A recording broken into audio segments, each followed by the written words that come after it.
Good evening, everybody, and welcome to the October meeting. For some reason, I'm not appearing on the screen, but I think I'm out there. Anyway, I want to introduce Chris Maxwell-Gaines, who is back for the second half of his rainwater caching course. So for no further ado, Chris is going to give us a little spiel.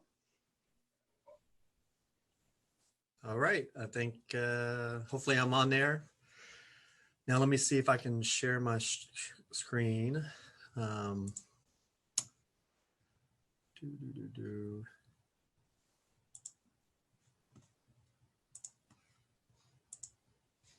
Okay, can someone confirm if you're seeing the full slide, or are you seeing?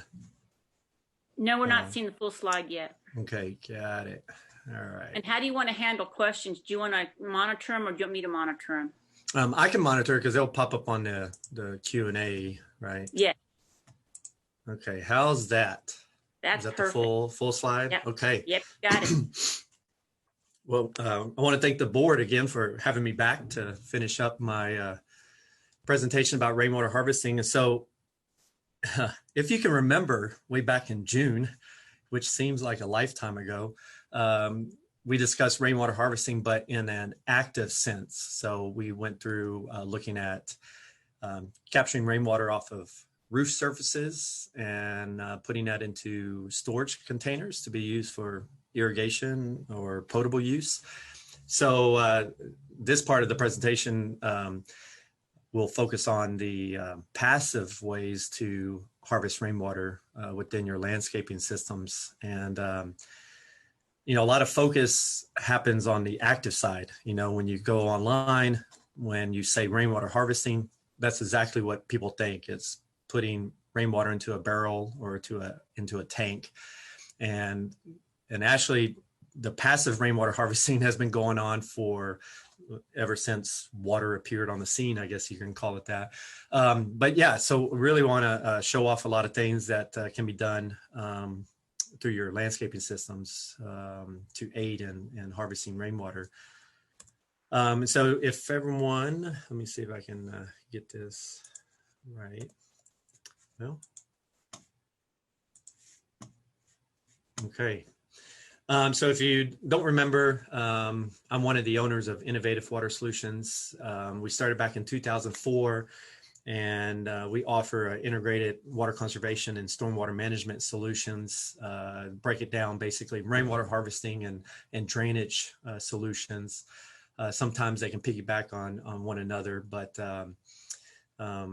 yeah, if you remember my story, this started back in Peace Corps when my business partner and I met. And then once we came back to the US, we decided to start our business and try to promote rainwater harvesting here in the US.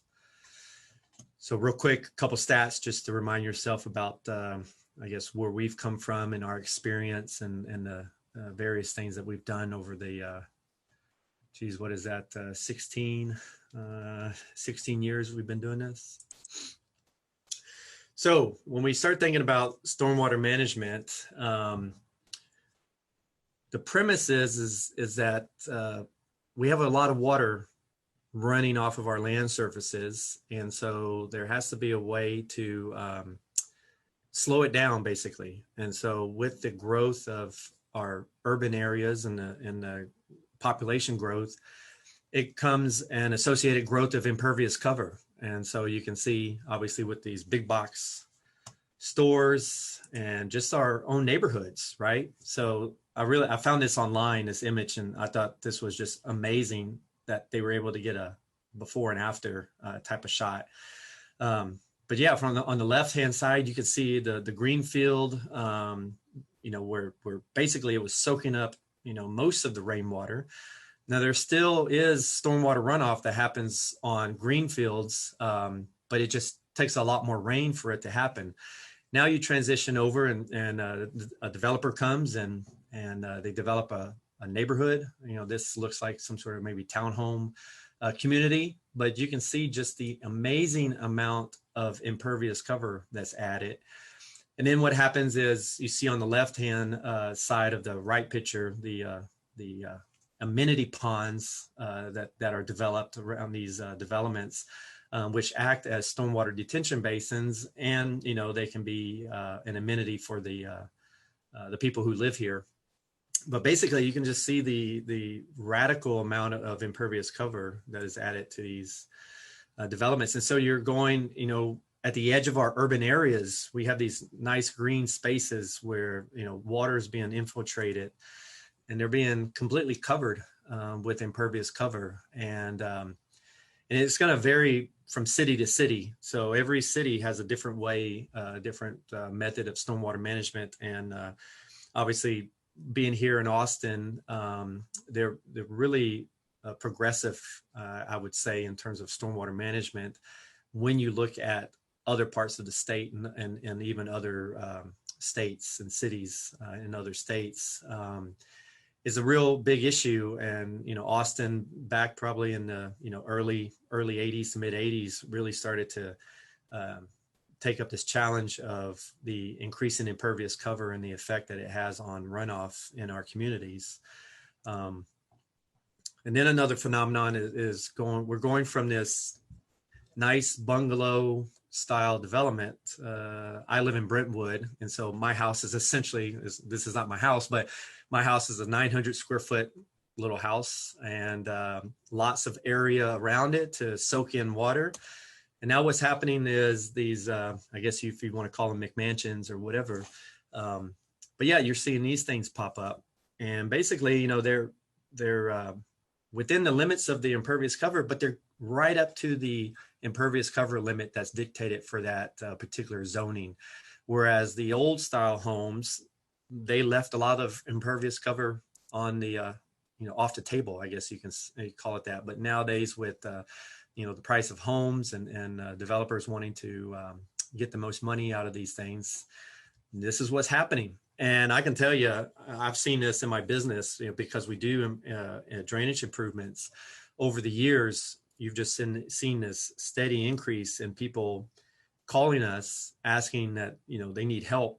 And they talk about how basically this has never happened before. And when you look to the left or right of their house, and you see one of these new developments right next to them, basically it's redirecting the water. For one thing, increasing the impervious cover and then increasing the stormwater runoff, but also too is changing the pattern of the stormwater runoff. So whereas before maybe a part of the roof didn't drain towards that neighbor, and now with the new roof style, maybe now half of the roof is coming over to the neighbor where it didn't. And so I know in our business we're seeing a lot of that, where the ramifications of these increased impervious areas is causing issues for homeowners next to them. So basically, if you think about impervious cover and you look at a greenfield development or just a natural development on the left, you see there's lots of infiltration. 25% in shallow infiltration, 25% in deep, and then of course the rest, most of the rest is evapotranspiration. So that is the water that gets trapped in the top layer of soil, and that gets brought up in the plants and then evapotranspirated through the plant material. And you can see a relatively small amount of runoff happening. And so, like I said before, even in greenfields, there's runoff. And so there's never a time when, a patch of dirt is not going to produce some sort of runoff. And then you start to transition to, say, a rural development on the right here. And so you can see a small increase in runoff, and then the associated drop in infiltration. And this is just with a 10 to 20% impervious surface area for a dedicated property. And then we transition to more of a suburban development. And so, again, runoff starting to really increase, but still the opportunity for infiltration is there because of the spacing of the homes and particularly maybe greenbelt development. But then we obviously go to an urban style development and a huge drop off in infiltration because, again, you're probably near a 80 to 90% impervious cover limit. And so you can see over half of it is generated runoff, stormwater runoff. And so what are these consequences of stormwater events? So, I've shown some pictures, I guess, before, maybe some flooding. But yeah, I mean, that's really the most consequential because of these storm events and the increasing impervious cover is more flooding happening. And then, of course, erosion and stream bank issues. And basically, what's happening is these streams have evolved over the millennia to convey a certain volume of water, a certain speed of water. Well, now with the impervious cover, we're speeding up how fast water flows off the land surfaces to our creek channels. And then therefore you're increasing the quantity and the velocity of the water flowing through these streams. And it's exceeding what it evolved from. So basically you're causing scour issues. And then last but not least is all the pollution issues that come along with stormwater runoff, particularly from asphalt surfaces. So yeah, we're not talking like, Hurricane Harvey type, flooding, because, when you have a hurricane that comes through and dumps 50 inches of water, there's not really a lot you can do. But what we're seeing is that even just these smaller rain events starting to cause more localized, flooding issues in urban and suburban neighborhoods. This is kind of a picture. This is an underpass in Houston, but yeah, these type of flooding issues are occurring more and more. And then here's a picture of Waller Creek near I-35 here in Austin, and you can see the scour. This is an older picture, but scour happening on Waller Creek. And then obviously stormwater pollution, both from oils, and then just the physical pollution, and then runoff pollution. So kind of a suspended solid kind of pollution that you can kind of call it. So that is something that's not necessarily in an urban environment because of the lack of sediment and that could be coming in, that's running off from these lots, whatever, but it can occur. This is actually, if you notice this, so this is over here on Lamar Boulevard. And so this is Shoal Creek whenever it comes out of its banks. And I got this image from the Austin American-Statesman, and I cannot remember what they said this is obviously some sort of oil substance, but I can't remember what business in that area had these, basically oil drums, and then this pollution happened in the Shoal Creek watershed. And then just fertilizers, that can be a source of pollution. You're putting on the fertilizer, the nitrogen and potassium, and those things in order to help your plant growth. But depending on timing, depending on the type of storms that come along, some of this may not just stay on your property and may actually run off. So I just have to mention that, we do want to promote, a healthy growth of plant life and vegetation, but fertilizers can cause issues with pollution, stream pollution. And then just the human pollution. So from human activities, and not necessarily a passive pollution just coming from what falls on our asphalt streets, but what are human pollution sources along the way. And so the premise of stormwater management is you're basically trying to make sure that the post-development runoff should not exceed the pre-development runoff. And so this is what civil engineers do whenever they're on a project and stay, whether it's residential, I should say mostly commercial, but residential, places like Rollingwood and Westlake, they actually require, when someone is redeveloping a single family residence property, they actually require a licensed engineer to calculate the pre-development runoff and the post-development runoff, and to actually implement some sort of detention structure or a way to abate the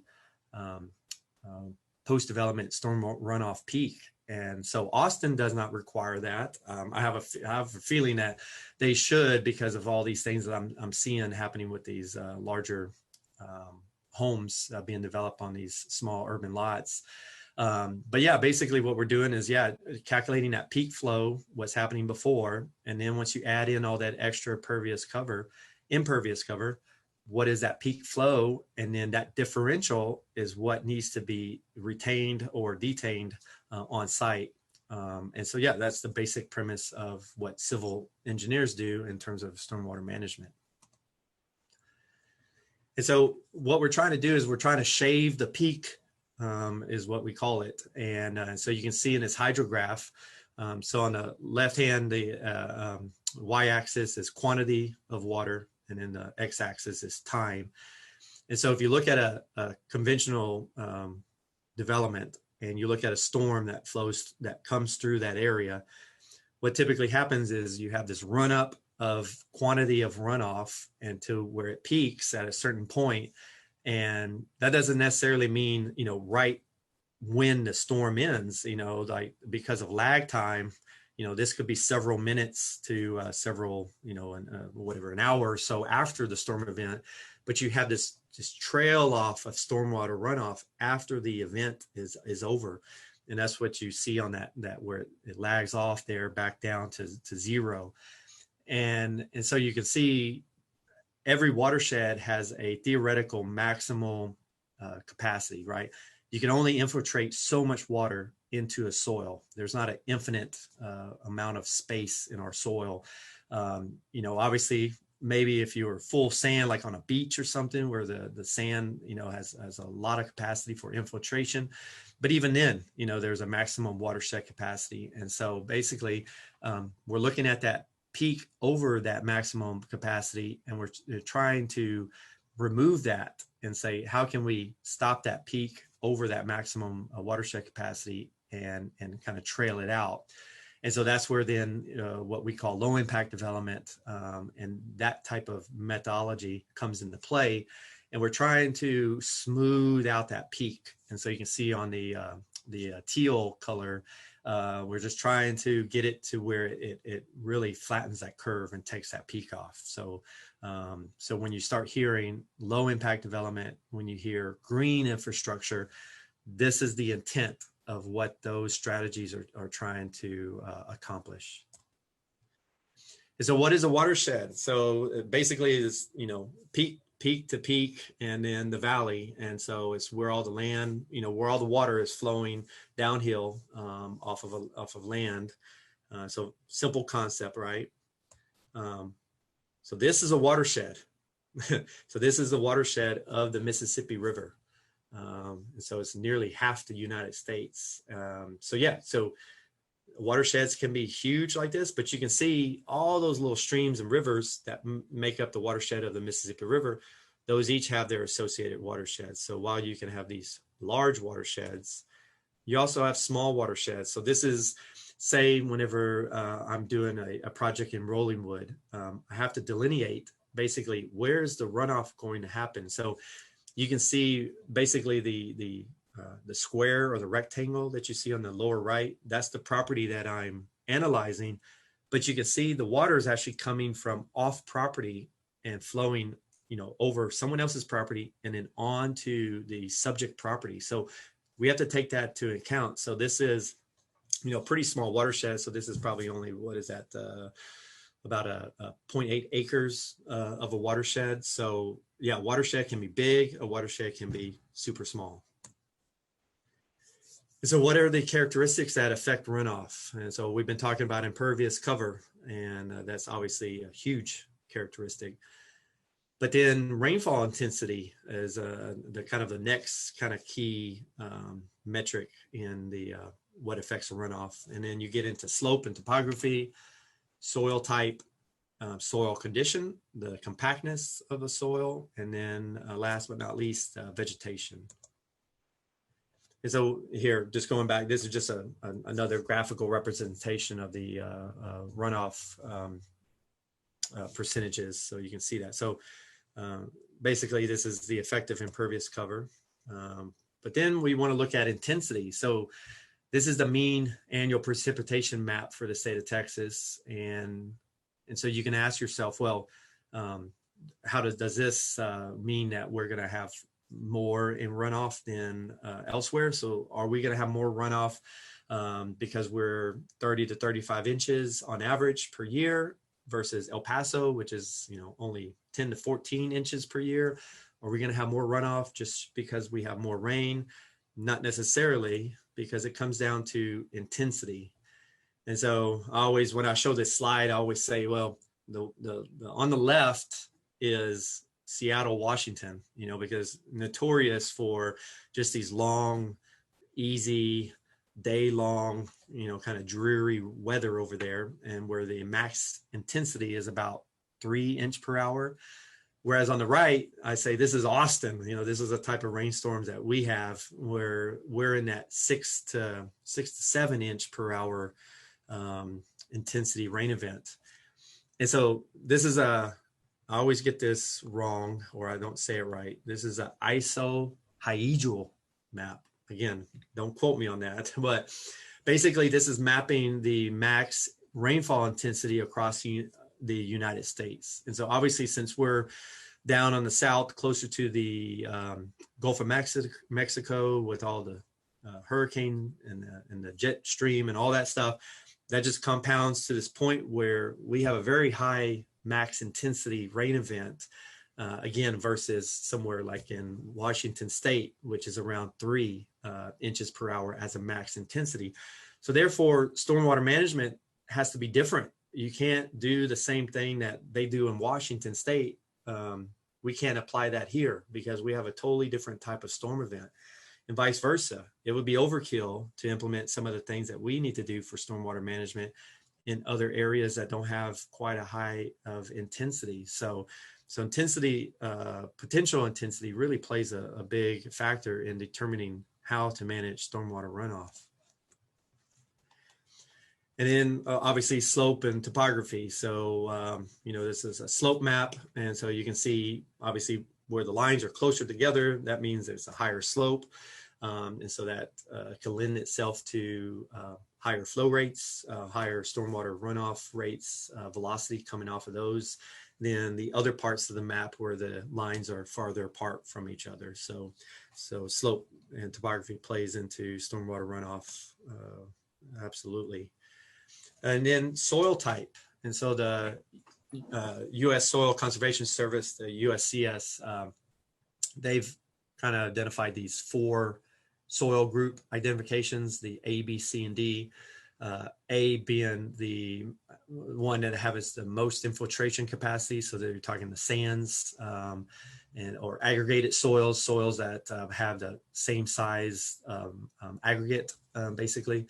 And then it just goes on down all the way to D, which is basically your heavy clays, which obviously we have a lot here, and then proceeding, to the east all the way down to Houston and the coast. So very high clay soils, which prevents infiltration. And so you'll see later on when I start talking about the rain gardens, the need for augmentation to bring in compost and some sand and to augment into your soils in order to increase the infiltration potential.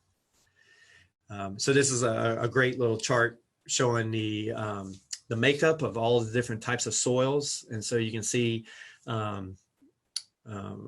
really what each of the components are, and depending on the percent of clay, percent of silt, and the percent of sand in each of the soils.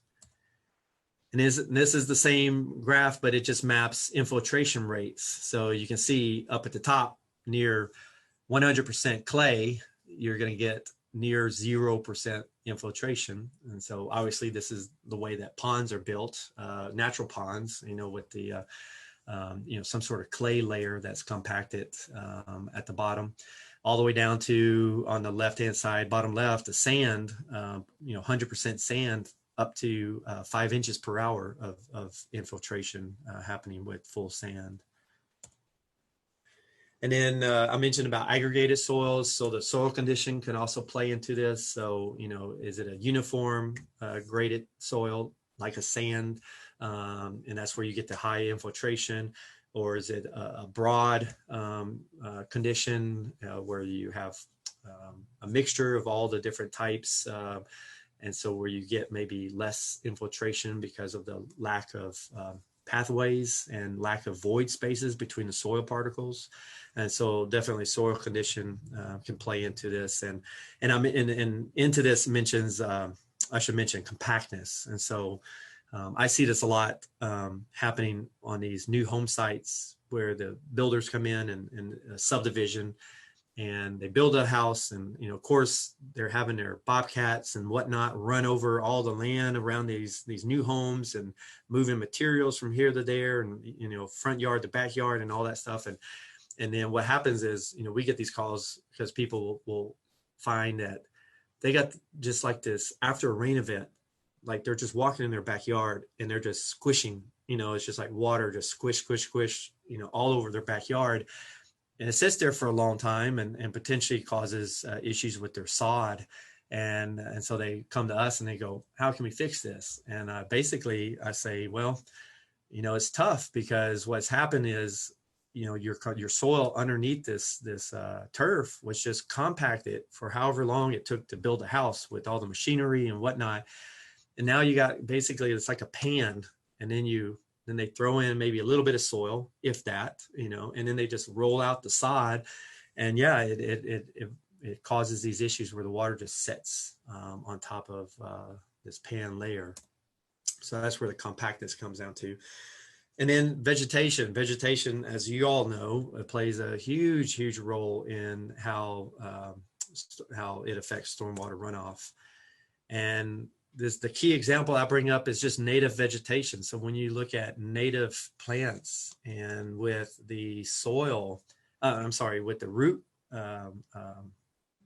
growth that happens with native soil and native plants, essentially what you're seeing like it's like little straws going down deeper into the soil strata.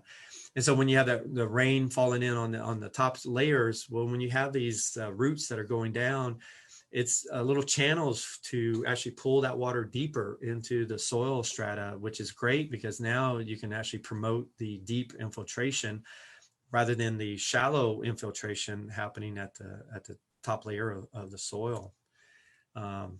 I always found that this was a great example in my neighborhood. It's like the dueling grasses. So on the right, you have a buffalo grass, and then on the left, you have your typical St. Augustine. And but yeah, you can just imagine, the buffalo being a native grass, and it's evolved over the years, over the millennia, to have a deeper soil root structure than the St. Augustine. And then you pair it up with the St. Augustine or Bermuda or whatever, just our typical turf grasses being watered very superficially. That keeps the root growth at the top of the soil layer and doesn't actually, make that grass need to develop roots that are deeper. So you pair that up with it, and any little drought that comes along, and then people's grass starts to turn yellow. And then what happens is people got to kick up their irrigation systems and start wasting water by throwing it onto their turf grass. And so vegetation plays a huge role, I think, in the amount of stormwater runoff. And so then when we start thinking about how we did stormwater management versus what are the possibilities, is kind of this yesterday versus tomorrow argument. And is I always thought that this was catchy, our landscape can be a green filter, right?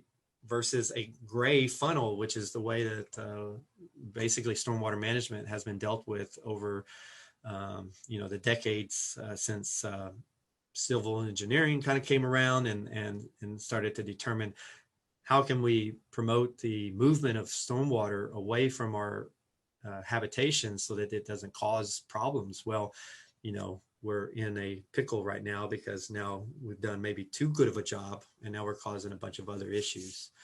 So what really is how we look at the problem, and so this is where we get into what I'm kind of talking about, I've kind of put this together, kind of the what I'm calling a typical urban water balance model. And so you can see what's happening on the left-hand side. So this is the inputs. So you have precip coming into our home and properties. We have our municipal water line, or maybe well water line, that's coming into our properties. And the property is defined as your property boundary. And then maybe some other stormwater running off from your neighbors. And then typically what happens is you have your stormwater runoff, and then you have your wastewater, your black and gray water, and that is going out in your stormwater pipes. I'm sorry, your sanitary pipes, or maybe into your septic system. So that's the typical kind of urban water balance, or really any residential or any water balance that's happening on properties. And basically what's happening is, and I feel is money going down the drain. And so what needs to happen is we need to start looking at ways to manage this water on site. And so where we have this water demand management on site, on-site stormwater management strategies. And then when you start thinking about municipal water use, there's a gray water and a black water portion of it. And so can we start looking at gray water reuse? I'm not going to talk about gray water in this presentation. Obviously, that's a whole other topic. But just to kind of show you where this on-site stormwater management strategies play into this urban water balance model. And so to manage stormwater on site, there's basically 4 ways to do it. So we can sink it, we hold it on site, we slowly infiltrate it. We can slow it down. So at a certain point, soil infiltration won't be possible. And so can we develop methods to slow it down before we release it, off the site? Can we move it? And so can we direct water flows to a downstream area, possibly for storage? And then last, can we reuse it? So that's where the active rainwater harvesting comes into play. So I've always been ever since meeting the guru of stormwater management, and I am sorry. So this is gee whiz, I am blanking on the man. I'll put me in a spot. So. Brad Lancaster, sorry about that. So had a little brain moment there, but ever since meeting Brad Lancaster, and you can look him up, and he's been doing rainwater harvesting and promoting rainwater harvesting for a long time, not just active, but really a lot of passive. And so basically this is a picture of the property that he bought in Tucson, Arizona. And so you can see what he had to work with, right? Your typical, what you think of Arizona, a lot of rock, not a lot of plant species, more shrubs and those type of things. And so basically he went to work on how can he change this ecosystem? How can he promote plant growth so that then he can actually try to derive food sources off of land here in Tucson, Arizona. And so just think about what you're looking at. So you're looking down the street, down the property line, you see his house. And then now this is what it is today. And so just an amazing transformation. And so how can he do that? Well, this is how he does it. So he's basically, because of the lack of rainfall throughout the year, there in Arizona, and you can if you know anything about that area, or that, just like West Texas is dictated by the monsoon type of rainfall. So a lot of rainfall happens all at once, and then long periods of drought, kind of sort of what we're coming into maybe due to climate change. But basically he was able to go in and he did curb cuts. And so he's now using the street network as his collection area, and then he's allowing this water to flow onto his property, and he's developed these kind of bioswales through his property so he can route this water through his property and kind of leave it flowing through his property as long as possible, and then promote this infiltration on his property rather than it just flowing by in the street curb in the gutter system down past this property and then down to the local creek. And so, yeah, again, just amazing to go from that to this, and basically through passive rainwater harvesting. So it's just a great example. And so as we talked about, there's the passive and the active, and we talked about active last time. So getting into the passive, so the classic example of a passive rainwater harvesting would be your rain garden, or as we would call it in the civil engineering profession, a bioretention pond. So the benefits, lots of them, obviously reducing the stormwater runoff, recharging groundwater resources, allowing that water to infiltrate, filtering out pollutants. I was able to do some research back whenever I was a senior at Texas A&M with a professor, and we basically looked at the ability for soil bacteria to rebound after an oil spill event. And so we had a segment of the San Jacinto River, and we were able to have different plots, and we basically sprayed oil, different concentrations of oil on different plots on the bank there, and sampled the soil over a time period and analyzed the amount of soil bacteria. And it's just amazing the rebound that can happen. Obviously, there can be too much pollution that can kill the bacteria, but with limited amount of pollutants, the soil bacteria is really robust in terms of bouncing back, and nature is just really amazing in that way. And so rain gardens has the ability to filter out pollutants, mainly because the soil bacteria can actually take these pollutants and convert them into benign substances. And I think something that's important for all of us, especially in urban environments, is creating habitats for wildlife. We're stripping our urban areas of these opportunities, and so by putting back rain gardens and stuff, maybe we can create some opportunities for more wildlife, and then just enhancing the beauty of our yards and communities, right? So this is a basic schematic of what a rain garden is. And so you have a watershed. So you see to the right and left. And so water is going to be coming, flowing into this rain garden. And a rain garden basically is a depression, and it has some sort of retention and filtration zone.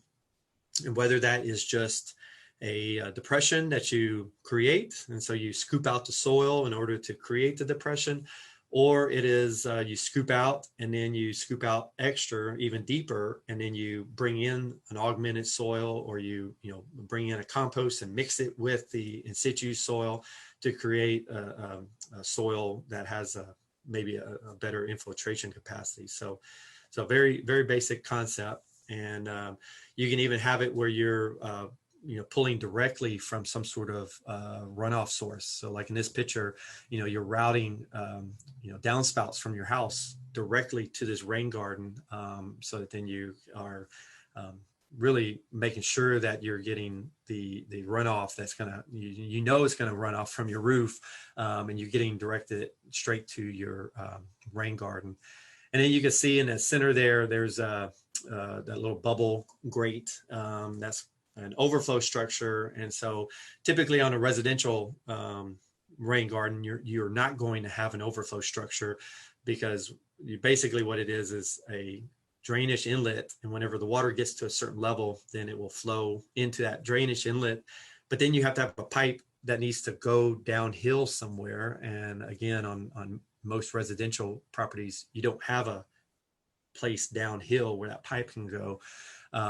But overflow structures are used a lot on rain gardens when they're implemented in commercial developments, because obviously there is a certain point where you don't want the water to overflow. So if it's in a parking lot, you don't want the water to overflow from the rain garden and flow onto the pavement surfaces. So you'll have an overflow structure so that there's a certain height that the water gets to, and then it goes into the overflow structure. Here's just going to show a few examples of rain gardens. And so, just a depression basically, next to this the building, and where water can route and be detained in. a very simple one, right? Someone just went and mounded up and created a small berm right around the area where their downspout discharges into. So you can see that, smaller storm events, maybe all the water gets trapped in here and can infiltrate. And then maybe on larger events, at some point around this berm, there's going to be maybe I don't want to say a weak point, but maybe a point that is designated as the overflow point. And then once this fills up, then the water can overflow out of that point. So a rain garden can be a very simple structure. It doesn't have to be a designed and complex system. This is on an apartment complex in South Austin, and I was doing a drainage consultation there. But then I noticed something that they had on their site, and so in each of these little courtyards around these apartment buildings, they had these stone kind of walls. And when I started to look at it, I realized that, and it's really hard to see maybe, but to the right of the base of the tree there, you can see a little pipe kind of sticking up. And so that pipe is actually being routed from the local downspouts. So all the local downspouts from this apartment complex is routed into this, basically this rain garden, but it's a structural rain garden. So it has that, the mortar limestone wall around it. And so then this area will start to fill up. And then again, it's hard to see, but to the left of it, and then going underneath the pavement, underneath the sidewalk. And then you barely see the pipe coming out the curb over where the cars are parked. But basically that's the overflow pipes. So whenever this little rain garden gets to a certain height, then water will overflow. But you can see on the smaller rain events, they're preventing that water from just going straight out to the parking lot. And so it was really cool to see. I don't know if this was planned in the original design of the apartment complex, or if these were kind of add-on as a way to just kind of maybe solve some of their drainage issues. You can see, rain gardens can be, really planet full with a lot of flowering vegetation. There's just a lot of opportunities in terms of aesthetics and types of plants. So yeah, this one is kind of neat because you can imagine, so you can see the curb cut down there at the bottom. So you can imagine before there used to just be a normal curb, and then this person probably just had that grass, lot that, property that went all the way from the back of curb all the way up to the front of their house. And so one way to get rid of that grass so you don't have to water it is let's create a rain garden, and then let's actually provide a little more benefit to the community, and let's actually pull some of the water that is flowing in the street curb and allow it to go into this rain garden. And so what happens is, stormwater comes from probably the right to the left and then flows into this rain garden. And then whenever it fills up, then the water is just going to back up and then come right back out this curb cut and then flow on down the street curb. So it's like you're pulling a portion of that, the storm event. And again, going back to the hydrograph, so you're shaving some of that water off that peak. And so this homeowner is actually allowing this water that is flowing from the streets to come onto their property and to hopefully be infiltrated there. And then here's just another example of that, just a little bit more structural, where they cut into this for the rain garden, and then they wanted to have a sharper back to it, and so they developed the mortar or the stone wall behind it. So yeah, a lot of ways to do these rain gardens, but basically it's just a depressed area that can house this extra water. Here's another example, again, a little bit more structural. You can see that they've actually created probably a berm on the back there just to ensure that no water flows over towards the house. Don't ask me what that grade is off of that curb. I haven't been able to figure out what that is, unless it's just a way to trap larger pieces of trash or something coming off the street. I'm not for sure, but again, just another great example of using your front yard as a way to infiltrate stormwater. And then I'm always, when I'm driving around and I see these that little space between the sidewalk and the back of curb. You know, it always irks me because inevitably, especially older irrigation systems, they'll have spray heads out there in that area. And then those spray heads are obviously spraying water way over these spots. And so they're going on the street, going on the sidewalk, just wasting a lot of water. Now with the new irrigation regulations, you can't use a spray irrigation if the width of the area that you're irrigating is less than 4 feet. You have to use a drip irrigation. So new irrigation systems, you can't use spray irrigation in these areas. But I always felt like this could be a great opportunity, is to basically, with the curb cut, allow the stormwater to flow into this area between the sidewalk and the back of curb, and then develop it as a rain garden, and then, you know, add, you know, extra plants, flowering plants, beautify our communities. But basically, versus if you look down the street where the fire hydrant is, you know, you just got your typical, you know, grassed little spot. I think these little strips could be used to a great advantage within our communities. Even to the point here, this is, again, when you think about the, this is more of a bioswale if you think about it. So water is going to be coming from the lower part of the screen, and then through the curb cut flows in. But because this is on slope, moving down, the water will be able to flow on down and hopefully infiltrate as much as possible. But then if it gets, you know, too much water, then you can see there's another curb cut down here where the overflow water can flow out of. So it's kind of rather than letting that water flow down the street curb, it's saying, hey, why don't you flow along this pervious pathway rather than the impervious pathway, so we can try to infiltrate as much of this stormwater as we can. And so when you start getting into rain garden and rain garden design, these are the kind of the three kind of things that you want to think about. And so number one, obviously, is appropriate location. A rain garden needs to be downslope, you know, from the areas that you want to drain into it. And number two, the size of the rain garden.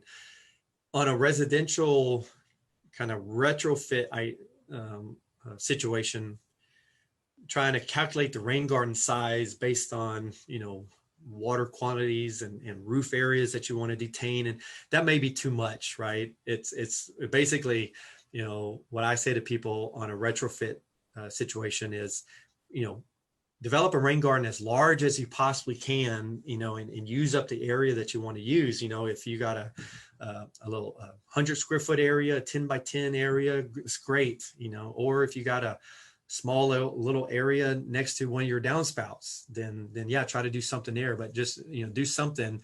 But trying to calculate the exact size of the rain garden needs to be, again, that goes back to more of on a commercial situation where, say, the city of Austin allows developers to use rain gardens in lieu of water quality ponds. And so now you have to actually go in and calculate the exact size that these rain gardens need to be, so that you can prove to the city that you have the same amount of detention, you know, volume in these rain gardens as you would if you would have just developed a water quality pond down at the low end of the property. So on a residential scale, trying to calculate size of rain gardens can be difficult. And then last, plant selection, because obviously what you want to do is maximize evapotranspiration, but it also has to be plants that can be inundated with water, you know, for, you know, a period of time. So that's the tricky part with plant selection. And, hey, Chris, one of our members asked, I don't know if you've got a chat. Oh, yeah, sorry. But they asked us, do you have to get city permission to do the curb cuts? Yes, you do. And I've been trying to work on the watershed department over there, my contacts over there, about doing a pilot project in my property, because I have a perfect opportunity, and I just don't think that they're necessarily ready for that. And so, but they do know that it could be a great opportunity. I just don't think that they're quite ready. But hopefully, as the regulations change. I know with the what was it called? The zoning, the plan. Godly, I forget. There was a lot of stormwater regulations that were being proposed in the new urban planning, urban zoning plan that Austin tried to enact, but was turned down. And so hopefully as things move forward, there will be a possibility, but currently right now, if you did go, I mean, you would have to get a permit for that. And again, I need to probably pick it up again in my discussions with them on my own personal project, just to see if what type of process that will be, and if it's onerous, and if it's difficult. Is it something that a typical homeowner would want to challenge themselves with? All right, let me get back. Yeah. So just a simple kind of schematic diagram showing, places of rain gardens and, sizes of rain gardens and all that stuff. And, again, going back to trying to calculate a size, you can see how, you got roof areas that you could calculate to know how big your rain garden needs to be. But again, I don't know if that's really warranted, or if you can just say, I got this big of an area that I want to devote to a rain garden. Let me just do it. It's a similar concept on active rainwater harvesting. That's one of the number one questions we get is, how large of a tank should I install? And my answer is, as large as you possibly can. We want to be able to store those rain events that come through, those large rain events that come through, because we don't know when we're going to get another rain event. So my answer to that is, install as large a tank as you possibly can for the footprint that you want to devote to that rainwater tank. Same goes for the rain garden. Try to develop as large a rain garden as you possibly can, just because it's going to promote more and more infiltration the larger the rain garden can be. Going back, here you go. Your soil type plays into it, your slope, area, impervious cover, yada yada. So all those things we're talking about, that plays into the sizing. But like I said, just go as large as you possibly can.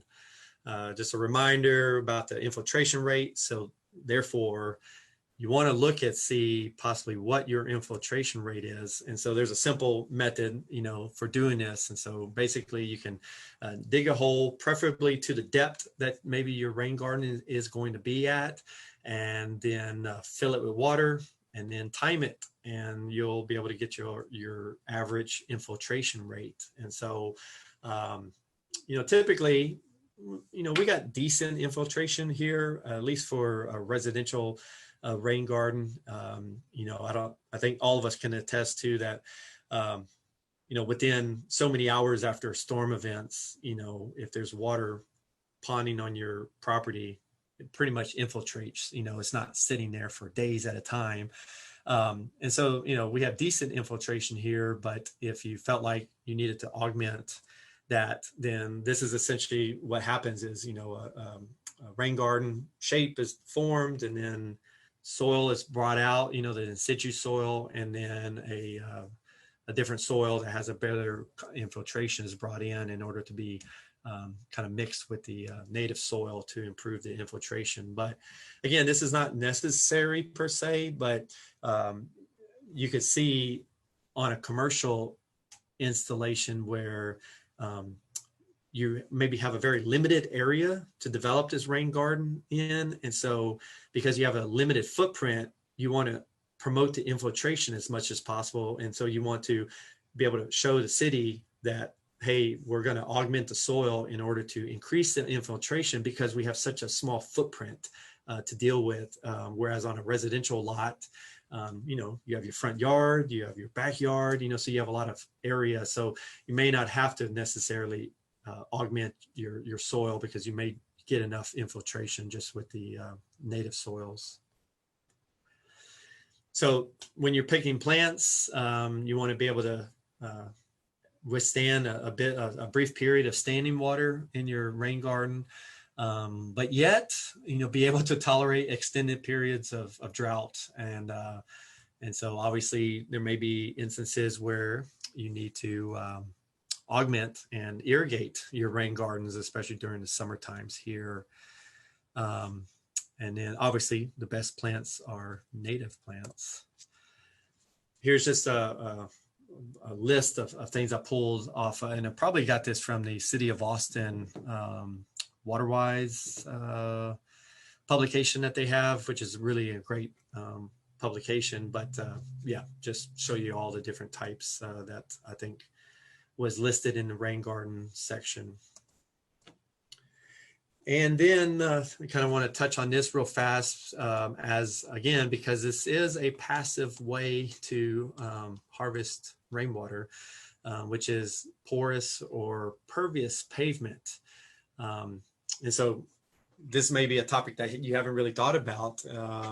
But yeah, when you think about pavements, you know, you're thinking of an impervious surface, you know, a hard surface where water's running off of. But nowadays, there are porous and pervious pavement solutions out there. And I just wanted to highlight and kind of show them off a little bit. And so you can see here on the right, this product is actually called, in the old days, it was called Eco Credo. And it's basically a way so that whenever the concrete or the cement is starting to harden, there's a admixture that's added to it that off gases, so it creates these void spaces between the aggregate.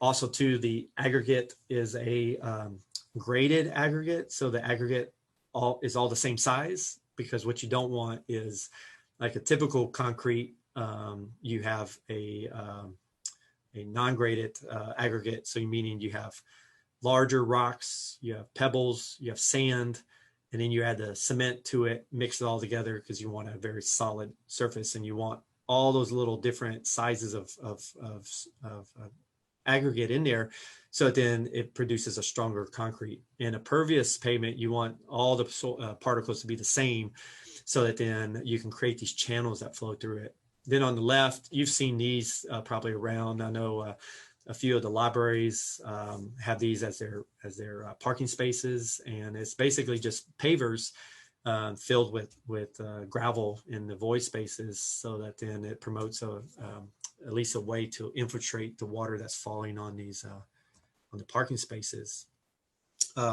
Driveway strips. So this is a great way to break up the impervious nature of a driveway. You're starting to see these more in when homes or properties are redeveloped, not necessarily to promote infiltration. What's happening is they're trying to put every amount of impervious cover into the house structure, so then they can have a much bigger square footage, so then they can charge more for the property, yada yada.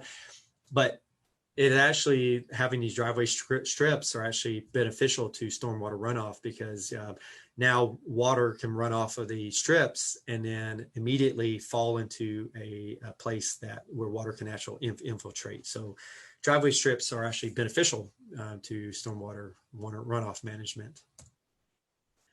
And then here's a really great example showing where the paver style, pervious pavers, where you have the water that's shooting out from that downspout right there, and then you can see it pouring across, and then as it's flowing across, it's infiltrating in through the void spaces between these pavers before it flows on down to the street. So a great example of how a pervious paver system can work. And then this is, so what you're seeing here is the asphalt development or asphalt pavement on the right hand. This is the drive lane, so it's conventional asphalt. But then on the left, what you're seeing, it's called PFC, permeable friction course. And essentially what it is it's like the Eco Credo, but it's asphalt. So, and this is a great example of showing when that water falls on the typical asphalt, it needs to run off immediately. And so, but the permeable friction course, because it has that infiltration capacity, water can actually flow through it and get and infiltrate underneath it. And actually the TxDOT, this was initiated by TxDOT. And so you're starting to see highways using this more and more. And you've probably seen it as you're driving down certain highways during a storm event.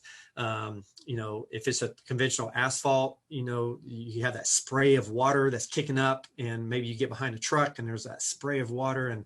But then once you switch over and maybe get into a different county or something like that, where they have that permeable friction course, then boom, that spray goes away. And actually, there's been studies done by TxDOT to show that actually traffic accidents really fall off or go way down on highways that are that use that PFC rather than your conventional asphalt. So there's basically a permeable asphalt. And then on a residential, I don't know if this would fly here in Austin, trying to keep up these little patches of grass growing in between these areas where that concrete would get pretty hot during the summertime. So probably not feasible here, but again, just kind of showing you that there are opportunities to even turn your driveways into ways to infiltrate your stormwater. So yeah, to wrap up, the intention of rainwater harvesting is basically, first off, everyone thinks it's water conservation, storing water so that you don't have to use a municipal water source later on for, your landscaping needs or maybe for your potable needs.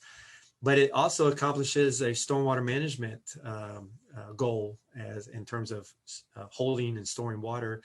And so we went through the active methods back in June, and now we've kind of gone through some of the passive methods now. And so the difficulty arises when you're trying to put these two practices together. And it's not difficult, but what I'm saying is when you're trying to get these two to play well. And so I wanted to kind of, in conclusion, kind of show you an example of putting active and passive water harvesting together. So this was a project we did in Hyde Park. And so you can see the before picture. And if you can see right along the base of the house on the left there, you see all those, I guess they were, I guess what she had was bags of mulch or maybe bags of sand or something along her house. But basically, due to the slopeness of her property, she would have water that would get up underneath the crawl space of her house. And so she had this barrier against the house there to try to keep out as much water as possible. And so she wanted to implement a rainwater harvesting solution. She was really focused on an active kind of solution. She wanted to harvest rainwater, and so that then she could use it in her gardens and such. And so, but she wanted to solve her drainage problem as well. So we came along and kind of pitched this idea to her. So this is some other images from around her house. And so you can see just basically a non-existent slope that's happening. So we felt like we needed to figure out a way to stop some of the water that's coming off her roof and get that into the active rainwater harvesting portion. But we also wanted to implement a passive solution for her so that we can try to remove this water from moving straight to her crawl space and give it a place to go, and then to try to direct it from there.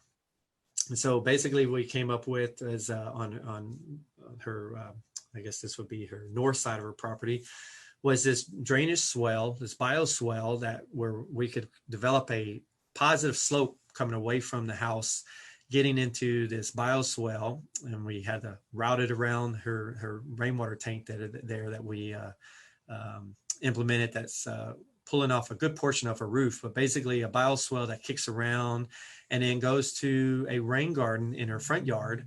Essentially, since before, as you remember, it was just this big area of just grass and a couple of pecan trees in there. So basically she had no other plans for it. So we were able to develop this rain garden idea. And so this was cool because we had just gotten this all dug out and kind of starting to shape it. And then this big rainstorm came through.